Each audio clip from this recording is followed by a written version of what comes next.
9.1 North Africa and the African Transition Zone. North Africa's primary connection with the Middle East and Central Asia is that Islam diffused to North Africa from the Middle East and Central Asia. Northwest Africa has been inhabited by Berbers since the beginning of recorded history, while the eastern part of North Africa has been home to the Egyptians. Between AD 600 and 1000, Arabs from the Middle East swept across the region in a wave of Muslim conquest. These peoples, physically quite similar, formed a single population in many areas, as Berbers and Egyptians merged into Arabic and Muslim culture. This process of Arabization and Islamization has defined the cultural landscape of North Africa ever since. Modern Egypt has become the cornerstone of the Arab world. More Arabs live in Cairo than in any other city on earth. The three main areas of interest are the Maghreb in the northwest, the Nile River Valley in the east, and the African Transition Zone, where the Sahara transitions into the tropical type A climates of Central Africa's equatorial region. Islam diffused through North Africa to the Berber people of the Maghreb and entered Europe across the Strait of Gibraltar to the Iberian Peninsula. The Arab-Berber alliance, called the Moors, invaded Spain in 711 CE. The Islamic influence thrived in Iberia and would have continued into mainland Europe if not stopped by Christian forces such as Charles Martel's army in the famous Battle of Tours. Islam was eventually pushed out of the Iberian Peninsula and held south of the Strait of Gibraltar. Islamic architecture and influence remains part of the heritage of Iberia. The historical geography of North Africa is not complete without an understanding of the European influences that have dominated or controlled this region for centuries. The Roman Empire controlled much of the coastal area of the Mediterranean during its zenith. The Romans built ports, aqueducts, roads, and valuable infrastructure. After the fall of the Roman Empire, common bonds of religion and language were created for the people through the invasion of the Arabs, who introduced the Islamic faith. North Africa was later dominated by European colonialism. France controlled and colonized the region of the Barbary Coast along North Africa's western waterfront, including Algeria, Tunisia, and parts of Morocco. Italians colonized the region that is now Libya. The Barbary coast of the Mediterranean was once a haven for pirates and a danger to shipping during the colonial era. Even the United States involved itself with wars against the pirates off the coast of the Berber states of North Africa during the 1800s. After the fall of the Ottoman Empire, Britain controlled Egypt and parts of the Sudan. The Spanish colonized parts of Morocco and Western Sahara.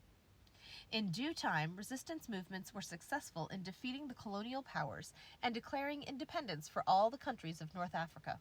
However, the European influence remains through the region's dependence on trade and economic partnerships with Europe. The Maghreb is a region extending from Morocco to Libya that is distinguished by the main ranges of the Atlas Mountains, which reaches elevations of near 13,000 feet. The main Atlas Range is often snow-covered at the higher elevations. The name Maghreb, which in Arabic means Isle of the West, receives between 10 and 30 inches of rainfall per year. This is substantially more rainfall than what is received in the Sahara Desert to the south. The Atlas Mountains extract precipitation from the air in the form of rain or snow, which allows fruits and vegetables to be grown in the fertile mountain valleys of the Maghreb. To the south of this region is the vast Sahara Desert, with lower precipitation and warmer temperatures. Libya is actually outside the range of the Atlas Mountains, but is associated with the Maghreb by most local inhabitants. North Africa is separated from sub-Saharan Africa by the African Transition Zone, a transitional area between Islamic-dominated North Africa and animist and Christian-dominated sub-Saharan Africa. It is also a transition between the Sahara Desert and the tropical type A climates of Africa's equatorial region. This is a zone subject to shifting boundaries. The region was once a major trade route between the Mali Empire of the west and the trade centers of Ethiopia in the east. Camel caravans have crossed this sector of Africa for centuries, and camel caravans from Mecca might have traveled across this zone.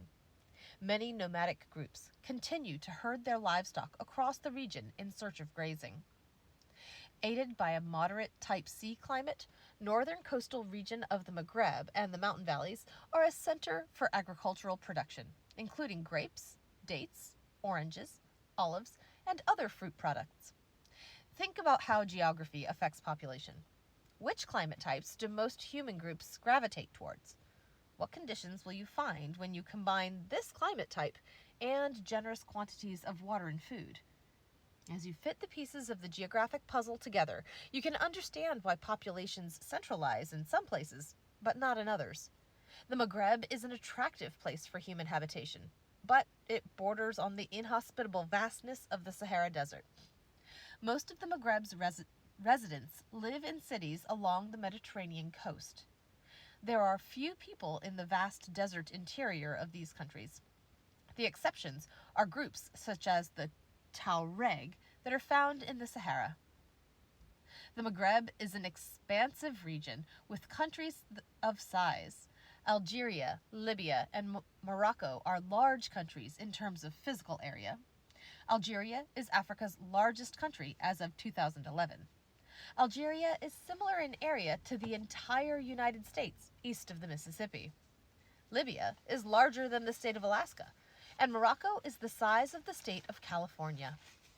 A large percentage of Algeria's south of the Maghreb, a large percentage of Algeria south of the Maghreb, and a large percentage of the area south of the Mediterranean coastline in Libya fit the classification of desert conditions. The largest cities of Libya are along the coast, but other Libyan cities are positioned in the desert region. Tunisia, the smallest of the countries on the Mediterranean, is about the same size as the U.S. state of Wisconsin and has mountains in its north and desert areas to the southwest. All the countries of the Maghreb have former connections to Europe. These ties have strengthened in recent years because of an increase in trade and the economic dependencies that have been created between Europe and the Mediterranean. North Africa can grow fruit and vegetable crops that are not as plentiful in the colder northern latitudes.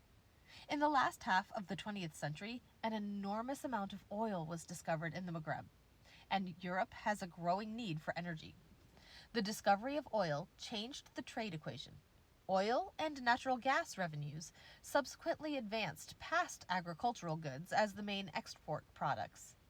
Oil and natural gas exports now make up 95% of the export income for Algeria and Libya.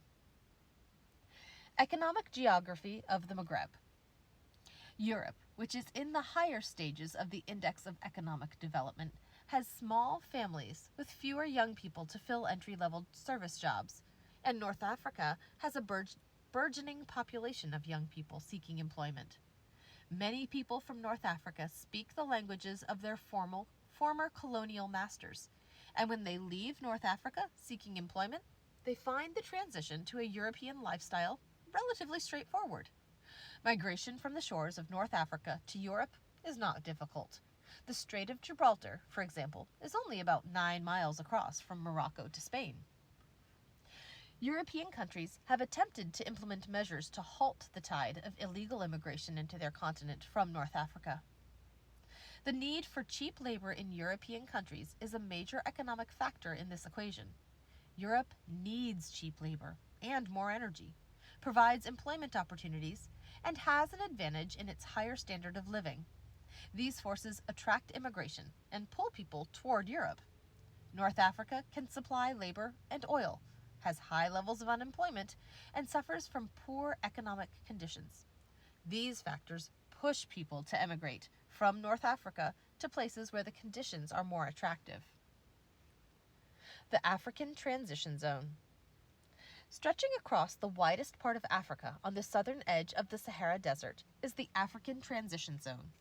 Known as the Sahel, meaning border or margin, that might be Sahel. Seychelles? I apologize. I don't know the exact pronunciation of that. I'm going to say Sahel, but I could be wrong. Known as the Sahel, meaning border or margin, this zone is where the dry, arid conditions of the desert meet up with the moister regions of the tropics. For thousands of years, the seasonal grazing lands of the Sahel have been home to nomadic groups herding their livestock across the zone and eking out a living held together by tradition and heritage. Changing climate conditions and overgrazing has enhanced the desertification process, and the region is slowly turning into desert.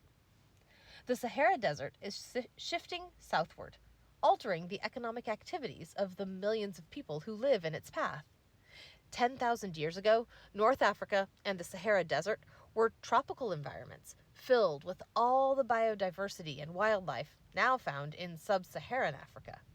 This desertification process has been occurring for centuries. It's not a new process.